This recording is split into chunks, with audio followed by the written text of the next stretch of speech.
Today we're taking a look at a vehicle that a lot of other journalists have passed over, thinking that maybe it's just not exciting, it's not worth their time to spend an entire week with it. And I'll admit that I am guilty of this as well. I booked this vehicle a couple months ago and kind of laughed at it when I booked it, thinking, who would ever buy this car? Why would you ever want an M performance vehicle like this? But boy, was I wrong. Our spotlight is on this 2019 BMW X2 M35i. It uses a 2-liter inline-4 twin-power engine, producing 302 horsepower, 332 pound-feet of torque. It also uses BMW's first front axle implementation of xDrive with an M Sport limited slip differential and launch control. Now, this is the same front drive architecture that we found on the BMW X1 and the Mini Cooper John Cooper Works Countryman that we featured before. MSRP for this vehicle is $56,650 Canadian as equipped. There's a number of options on it that we'll go over and some other options you could add on to this. But we are going to be going over absolutely everything you need to know if you're in the market for the M Performance BMW X2.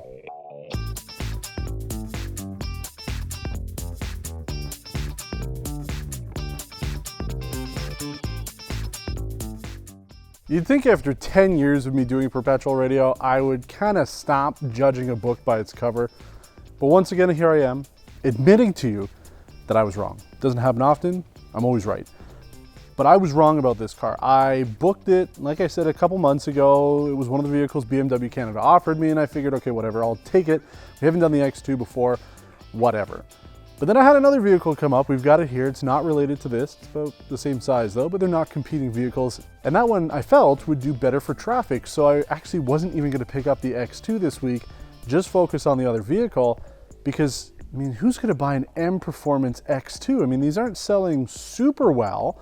I see them, but man, I'm wrong. But the reason why I like to admit this, I like to talk about sort of the behind the scenes, not just what we're showing, but my mentality behind it, because I do feel that a lot of people are probably thinking the same thing. Why would you want, first of all, why would you want the X2? But why would you want the M Performance version of it as well?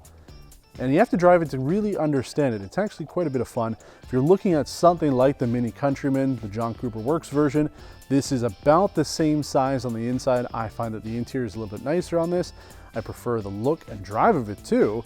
So there are some options out there. It really does compete with the Mercedes GLA 45 AMG. That is technically a subcompact crossover, just like the X2, but a lot of people also see it as a hot hatchback because it really does fit the profile of what a hot hatchback has to offer.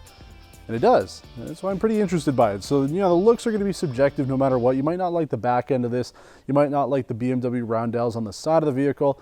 That's going to all be up to you. I think it's a cool looking car. I'm excited that we have it in the M35i Performance Pack today, and we're going to be talking about it. But I want to go over some of the features that BMW Canada has configured on this. It's not fully loaded for that MSRP. You can add things like Harman Kardon audio and an adaptive cruise control system. It's not on this one, but we do have the Premium Package Enhanced. That's a $5,650 option.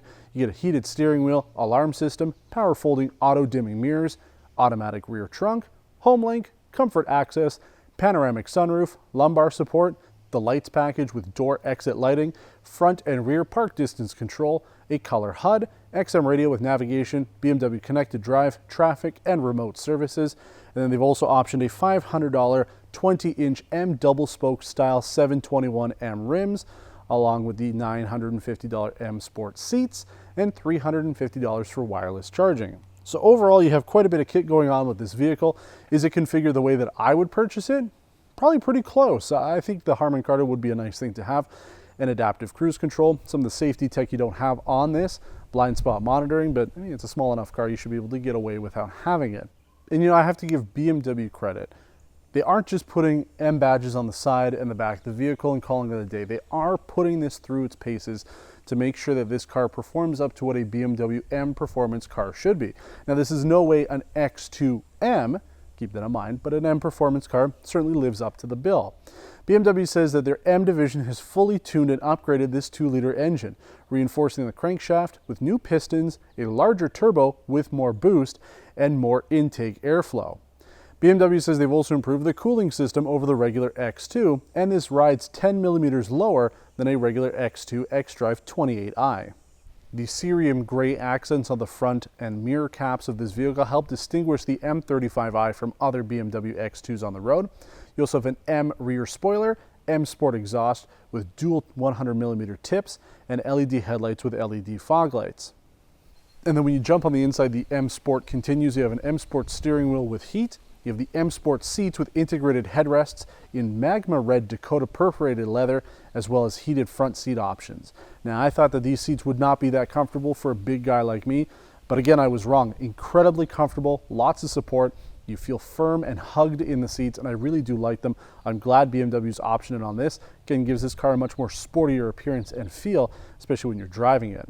You do have dual zone automatic climate control, the color head-up display, and iDrive. Everything else about it is pretty much cookie cutter BMW, if you want to call it that. The dashboard feels like a rubber material. They do have stitching throughout it, but it is a harder material. But you do have a leatherette center console, gives this car a nice look to it, and I do like the red interior. But that's enough about the interior and exterior. We'll go over a little bit more of it if we really need to when we're on our road test, but I do want to take it on the road. I want you to hear the exhaust, hear the engine, and see how it performs on the road, because as a daily driver, this is going to be a lot of fun. And if you want to take it on the track, I think it could be a very exciting vehicle as well. So once again, let's not judge a book by its cover. Let's jump into the X2 M35i and see what it has to offer.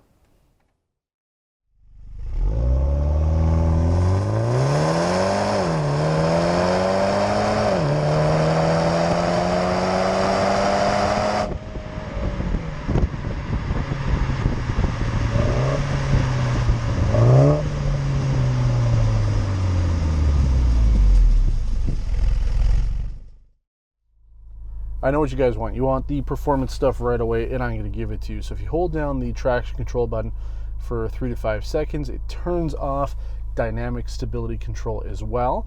You have to put the car in sport mode. With that, put the shifter in. Now, technically in the owner's manual, it says just to put the shifter into sport mode. It doesn't say to put it into manual mode. You put your foot on the brake as hard as you can, and then you put your foot on the accelerator past the dead point, and then a checkered flag is supposed to show up. And BMW's owner's manual says it's only 3 seconds that it'll be ready, and then after that you've run out of time, and you have to wait 5 minutes between doing launch control. So let's see how it works. Also has to be warmed up. So I don't know, we just started the car recently. So we'll see, can we do launch control, and will it work? Whatever, I'll just have to do it like that. Oh man, you see me getting pushed. It's like a little bit of extra power. Whoa! Fantastic. That was quick. I was not even paying attention enough to see how quick we got up to 100, but that was quick. It's supposed to do 4.9 seconds, which is really darn good. I just watched Motor Week's retro review. They posted it today, the day they were actually filming this, on the E34 BMW M5. And that was supposed to do it, I think it was like 6.8 seconds, 0 to 100 kilometers. I mean, now we're doing that in almost half the time in a BMW X2, and it's not even a full M car. It's just crazy. Before we continue on about how wrong I was about this car in my initial bias, and again judging it based on just looks and never actually driving this car, I just want to mention one thing. If I were to live with this car, this seatbelt, it's going to be a deal killer here. The fact that you can't adjust the height on this thing rides really high up, like abnormally high for a seatbelt. I usually like to have it actually go around my shoulder, so it's kind of lower than my shoulder itself. That way it doesn't really cut in, but if I don't wear a shirt with a collar, it's digging into my neck. So I think that could be something BMW could look at addressing. I don't remember that being a problem on the X1 or something like the BMW M2 that we did. It could just be my memory, but this is a bit of an annoyance here. Everything else about the interior is pretty good though. I mean, you're getting what you pay for. I like the seats and all that, but when it comes to the belt, just the way that that's positioned up there, I think down the road it would be really, really annoying. But let's talk about how the rest of the X2 experience is. Considering this is an M performance car, it should be a little bit better, actually quite a bit better, than your typical X2. And don't get me wrong, I don't think I would get the regular X2, especially with the silver weird trim cladding on the bottom of the car. I think that this version looks really good and is a lot of fun. The regular X2 though, I don't know, maybe I'll have to drive it. But if you are looking for something different, something unique, and you want to have the performance to go along with it, I think that you really should consider this if you're looking at a small hatchback kind of thing. I know it is technically a subcompact luxury crossover, But just the dimensions and space-wise, this really feels a lot more in line with the Golf GTI that we featured not too long ago. Pricing is certainly a lot different, 56 grand. You're looking at about a $20,000 price difference, but I mean, this is also a BMW, and this is also going to be quicker, at least on paper, compared to the Golf R. This has a little bit more power, maybe it's a little bit heavier too, so probably those would be pretty close. But BMW's xDrive system is a more full-time all-wheel drive system, whereas the one found on the Golf R, the 4Motion that they use is just in situations where it needs it. It's front-wheel drive the rest of the time. But let's talk a little bit more about how this car performs. I mean, road noise, a little bit higher than you would get on some other vehicles from BMW. I do find when I'm on the highway, I have to crank the music up so that it drowns out some of the road noise. Exhaust noise, oh, it sounds great. I mean, this thing picks up so quick, and if you shift it right around 6,500 RPMs, it gives you this little boost. Right as you shift, you get pushed forward a little bit. And I really just love the way that it does it. You saw it on the launch that we did. It just pushes you forward, and it has a great sound to it. The downshifting, not so much. Going into third, sometimes you can hear a little bit of the crackling, especially if you give it gas and let off. I found the Mini Cooper that we featured twice now, the John Cooper Works Countryman All 4, just sounded a little bit better when it was downshifting. You hear a little bit more of that crackling, a little bit of the backfire as you come off the gas. Not so much here. Get shift down. We're shifting a little too soon, but still. Yeah, you don't hear it. But it sounds good. I mean, it's not the worst experience that I've had when it comes to a vehicle like this. I mean, it's still a 2-liter engine. You have dual exhaust out of the back, but you can't really expect for much more than that. I mean, this is such a small vehicle with a small engine. It's pretty good for the price and the size. It just pulls really well, and that's what I like about it. It's maybe not as over the top in your face as some of the other M Performance cars we've driven, like the X2 M40i, and certainly not like the M850i. This is a little bit more subtle, but then again, it's more of BMW's entry-level M Performance car. People who maybe are single, you know, you only have one person that needs to go into the car. It's not necessarily for a family of 4, but a family of 4 can fit in it. This car does the trick. So it's for people who want to have a little bit more oomph.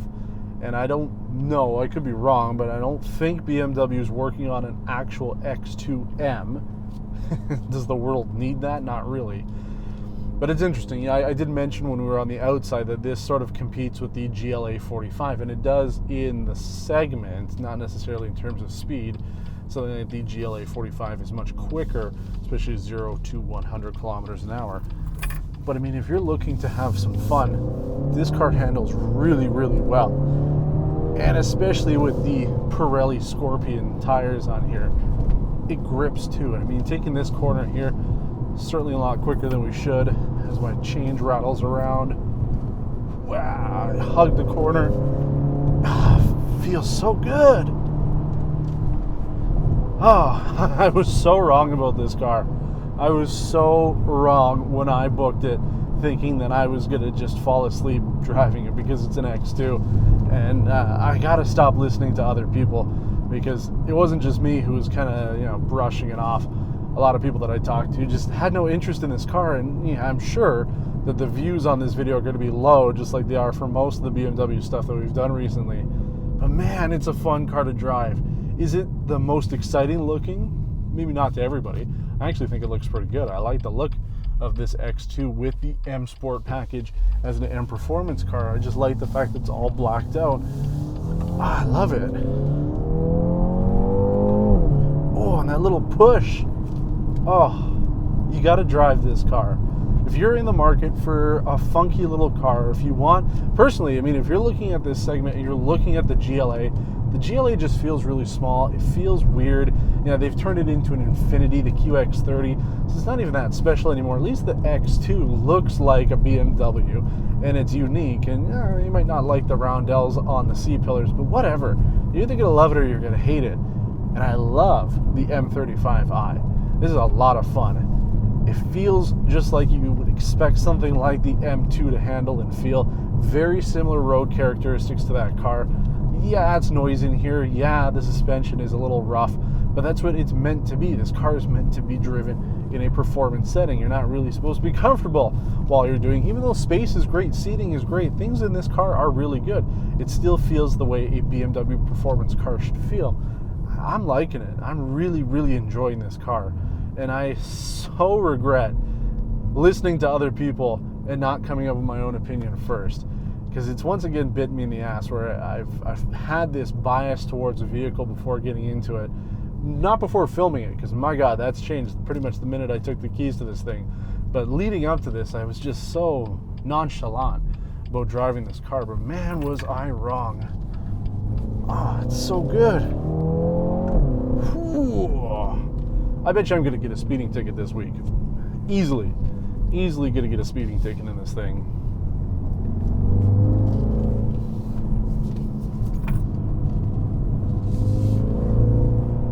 Look, there's a Mercedes GLA right there, not the AMG, but ugh, why would you want to drive that when you can drive this?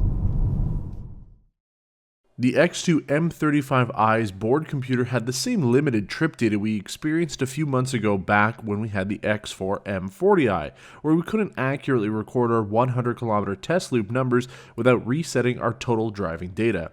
But after 505 kilometers, we managed 10.8 liters per 100 kilometers during our week exclusively in sport mode with manual shift mode. Not bad overall considering we weren't going green and keeping the X2 in eco mode. Now let's talk about likes and dislikes. The exterior styling of the X2 with the M35i kit is on point, especially in this black sapphire metallic paint. Overall, engine performance was also great, with that 4.9 seconds 0 to 100 kilometer being 1/10 of a second slower than the 2006 BMW M3 competition we featured years ago.